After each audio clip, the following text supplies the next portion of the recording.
Hello Instagram and or slash YouTube. It's me, Soso. I am doing another home tour for Toast because his house has changed a little bit. As you can see from the outside, it's not quite as cute as before. I removed the white duct tape that was covering the black areas, and I did not put the lace back up yet. That's just kind of temporary stuff. His home is made of two 10-gallon aquariums with the pretty much just a wall missing that I took off. And last time I cleaned his house and changed his bedding to this white bedding, which is the Katie Clean and Cozy, and it's so soft. But last time I cleaned his cage, these weren't quite joining up very well, so I decided to remove some more of the caulk and the this plastic that was in between the two sides. And as a result, I ran out of white duct tape, so the back I'm going to fix it all, but yeah, I wanted it to look, because the duct tape I had in the middle at first was like this wide. So now I can actually get a piece way thinner than this because they match up perfectly now, but I have to redo it soon. So I haven't made it look all cute on the outside yet, I guess. But other than that, it's the same house. The solution for covering up, I'm going to make this nicer. I used to use magnets and just this piece of tulle fabric, but the magnets started to degrade for some reason.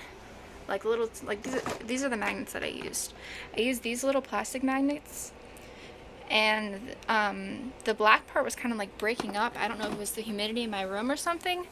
So I changed it to, I built this little thing out of popsicle sticks, which I hate because when I first had Toast, I made a bunch of things out of popsicle sticks that took forever and failed many times. But I made this, so it pretty much fits over. It's just ugly, but I'll make it nicer, or I'll paint it white or something once I cover all the black parts and put the lace back up, make it look all cute again. So I'm going to start with where Toast may be sleeping right now. Probably not. He's sleeping back here, sort of. I've just got that little hideaway for him. He doesn't really like it. I put his newest little bedding offerings up there, because I like it to be a little challenge for him to go find them. This is a box. This is actually his nature salad box, which is a snack that he really likes, and I cut a little hole in it, and I put it right here to see if he'd make a room or something, and he did. So he comes in here and he stores all his little food from his cheek pouches, and I think that's all he does in there. So he's got a lot of fluff. I just put this tube in because he's been trying to make a hole right here and it's been collapsing. So I put that tube. Hopefully that'll help him. This is what he gets his water and his food from now. For some reason, I've tried like so many times, I can't get Velcro to stick to the side of the tank anymore. So I usually would have his bottle being held up by Velcro on the wall, but it's not. So this stand is okay, I guess. You can fit his food in it with it, so that's nice. He used to have just a food bowl. I give him chinchilla mix and rat and mouse mix. I started with the chinchilla mix and he really likes it, but it's more expensive and harder to find, and it's the little small pellets. So the rat and mouse mix I know will be better for his teeth, so I'm hoping he can totally switch to that soon. This is just a little seesaw that he plays in sometimes.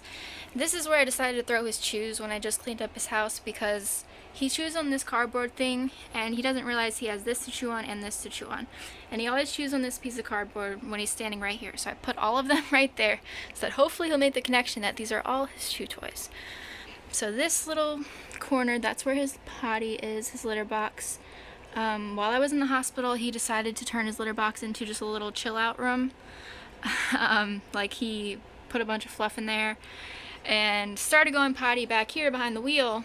So I put sand in there. Hopefully he'll start using it properly again. This is a little bridge that goes into his little beach area, which has these little cute umbrellas and this cute little fence.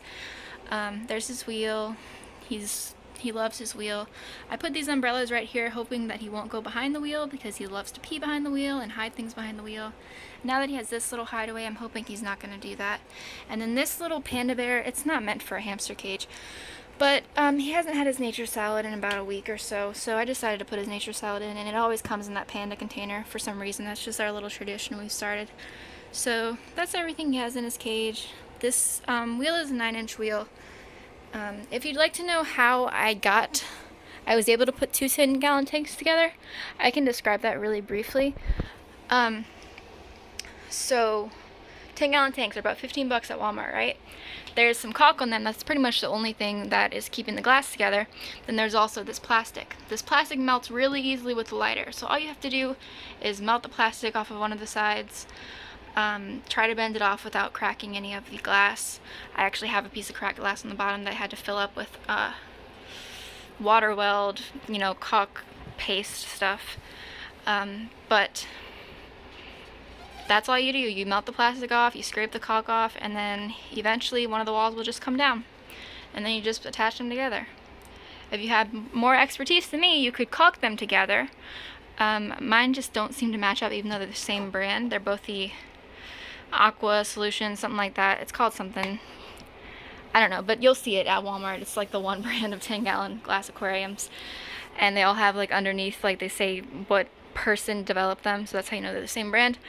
Aquaculture, that's what they're called. So they don't quite match up, so that was an issue with mine. But yeah, if you are willing to wait 72 hours for caulk to dry, I would recommend using clear silicone caulk or white caulk and just make it look a little bit nicer.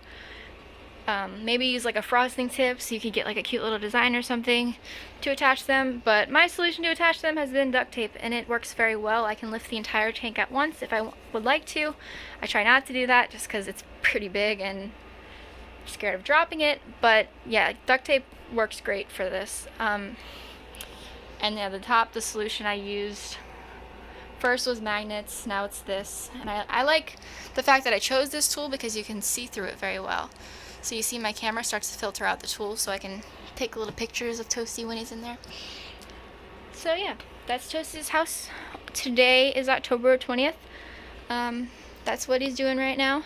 He loves Sand World. I also put some seeds underneath the sand because he likes to go like treasure hunting in Sand World. He likes to dig a lot. I'll probably end up moving some of the umbrellas. I just want it to look cute.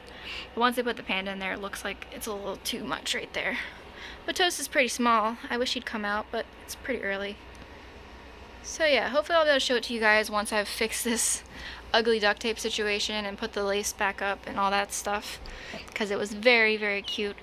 But it's still pretty cute, I guess. I just don't like having black showing. But thank you for watching. Let me know if you have any ideas on how I can make Toast's place more fun for him. I'm always open to anything you guys come up with. The sand was actually a great decision. I know some people have a sandbox in their hamster's cage, and some people have just sand. The sand, well, one, I can use like a strainer and, you know, clean it out so I can reuse the same sand pretty much. And if I really wanted to, I could wash the sand and reuse it. He loves digging in it. He'll just dig, and he loves finding stuff. That's why I put seeds in there.